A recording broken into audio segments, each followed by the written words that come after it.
Kamu ngerasa udah kerja keras banget, tapi kok karir dan keuangan rasanya gitu-gitu aja ya? Tenang, kamu nggak sendirian. Seringkali masalahnya tuh bukan karena kita kurang usaha, tapi karena sistem yang kita pakai sehari-hari itu salah. Nah, di sini kita bakal kupas tuntas 5 kebiasaan praktis buat upgrade sistem itu dan benar-benar ngubah permainan karir dan finansial kamu di tahun 2026. Oke, kita mulai dari sini ya. Pernah nggak sih kamu lagi iseng scroll-scroll media sosial, terus ngeliat teman seangkatan ngepost pencapaian baru mereka? Ada yang dapat promosi, ada yang pamerin kunci rumah pertamanya, ada yang mulai bisnis sendiri? Giliran lihat diri sendiri kok rasanya karir dan keuangan stuck ya. Gaji kayaknya nggak sepadan sama kerjaan, tabungan segitu-gitu aja, dan jenjang karir rasanya kayak nabrak tembok.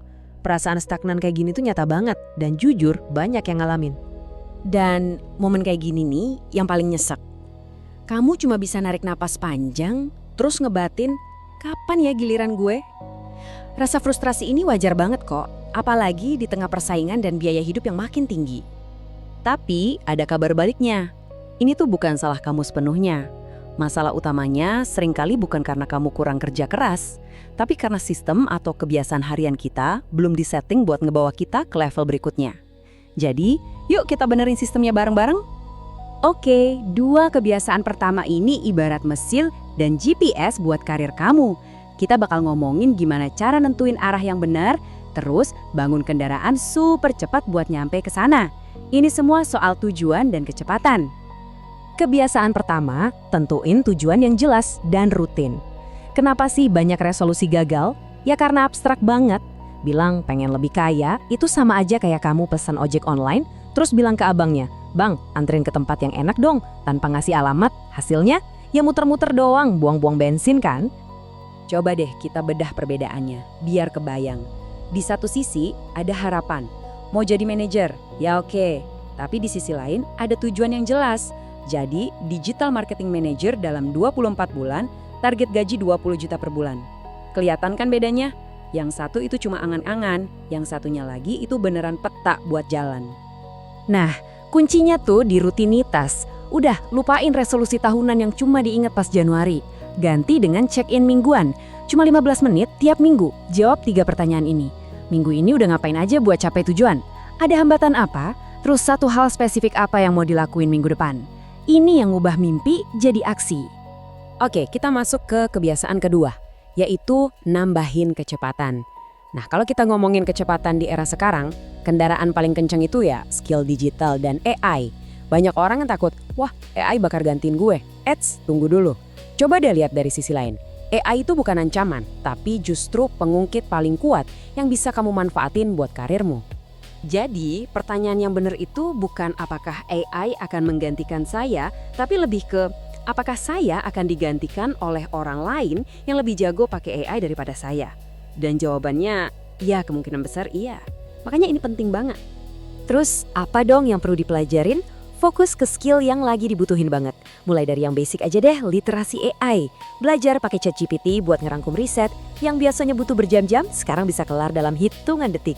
Gila kan? Terus, perdalam analisis data dan digital marketing. Dan yang paling penting, coba deh terapin aturan 5 jam seminggu.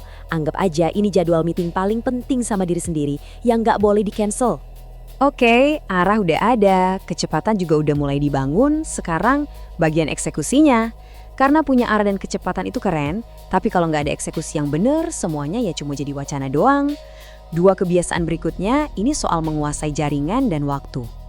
Kebiasaan ketiga, bangun jaringan dan personal brand. Aturan mainnya sekarang tuh bukan lagi kamu kenal siapa, tapi siapa yang kenal kamu dan mereka kenal kamu sebagai apa. Ini bukan soal cari muka ya, tapi soal bangun reputasi yang bisa kerja buat kamu, bahkan pas kamu lagi tidur. Terus gimana caranya? Yang penting autentik. Coba petain jaringan kamu, fokus buat kasih manfaat duluan. Dan yang paling gampang, dokumentasiin aja proses belajar kamu. Cukup 1 postingan seminggu di LinkedIn misalnya. Ceritain aja apa yang baru kamu pelajarin dari sebuah kursus. Ini nunjukin kalau kamu itu profesional yang terus bertumbuh. Coba jujur, pernah ngerasa gini nggak? Sibuk seharian, meeting sana-sini, balesin email, tapi pas malam kamu ngerasa kayaknya nggak ada hal penting yang benar-benar selesai. Capek iya, tapi produktif enggak. Nah, ini gejala manajemen waktu yang berantakan, dan kita akan atasin ini di kebiasaan keempat. Solusinya, coba pakai matriks Eisenhower ini. Lihat deh, kebanyakan dari kita tuh kejebak di sini nih, di kiri atas. Penting dan mendesak. Isinya kebakaran semua yang harus dipadamin. Sibuk, tapi ia cuma madamin api doang. Padahal, orang-orang sukses itu, mereka sengaja ngabisin waktu paling banyak di kanan atas. Penting tapi nggak mendesak. Disinilah letak pertumbuhan karir kita, tempat buat belajar, merencanakan, dan bangun jaringan. Nah, dengan ngatur waktu yang lebih baik, kamu bakal punya ruang kosong. Jangan dibuang percuma, pakai ruang itu buat bersinar. Coba deh, ambil satu proyek tambahan yang kelihatan banget hasilnya setiap kuartal. Misalnya, kamu volunteer bikin dashboard laporan baru yang bisa dipakai semua tim. Hal-hal kayak gini yang bikin atasan ngelirik dan promosi kamu jadi makin dekat. Nah, kita sampai di kebiasaan terakhir, dan ini fondasinya. Apa gunanya gaji naik terus, tapi tiap akhir bulan dompet tetap teriak? Semua kerja keras buat karir kamu itu harus ditopang sama fondasi finansial yang kuat. Kebiasaan kelima adalah memprioritaskan stabilitas keuangan. Musuh terbesarnya itu namanya inflasi gaya hidup. Gajimu naik 10%, pengeluaran malah naik 15%. Nongkrong makin sering, gadget ganti terus. Nah, itu jebakannya. Tujuan kita itu bangun benteng finansial yang kokoh, bukan cuma pamer kemewahan sesaat. Cara paling gampang buat mulai itu pakai aturan 50-30-20. Alokasiin 50% pendapatanmu buat kebutuhan, 20% buat senang-senang, dan yang paling krusial, 30% buat diri kamu di masa depan. Triknya, pas gajian langsung set transfer otomatis. Jadi, kamu bayar diri sendiri duluan sebelum godaan diskon datang. Terus yang 30% ini buat apa aja? Prioritas nomor 1, dana darurat minimal 3-6 bulan pengeluaran. Udah aman? Baru deh prioritas 2, investasi. Dan jangan lupa, prioritas 3, pengembangan diri. Beli buku, ikut kursus, ini investasi yang ROI-nya paling gede, percaya deh. Oke, 5 kebiasaan udah kita bahas. Kelihatannya banyak ya, tapi tenang. Kuncinya itu jangan coba lakuin semuanya barengan. Kekuatan sebuah kebiasaan itu ada di konsistensi, dan konsistensi itu selalu dimulai dari satu langkah kecil. Jadi, ini dia rangkuman toolkit kamu buat upgrade diri. Mulai dari nentuin tujuan yang jelas dan direview tiap minggu, terus belajar skill digital, bangun jaringan, kuasai waktu buat ambil inisiatif, sampai benerin fondasi keuangan. Pilih satu aja yang paling klik sama kamu sekarang dan fokus di situ dulu. Sekarang, saya punya tantangan buat kamu. Dari kelima kebiasaan ini, mana satu yang bakal kamu mulai minggu ini juga? Apa satu langkah paling kecil yang akan kamu lakukan? Coba tulis di mana gitu, biar jadi komitmen buat diri sendiri. Ingat, kamu yang pegang kendali. Waktunya berlayar.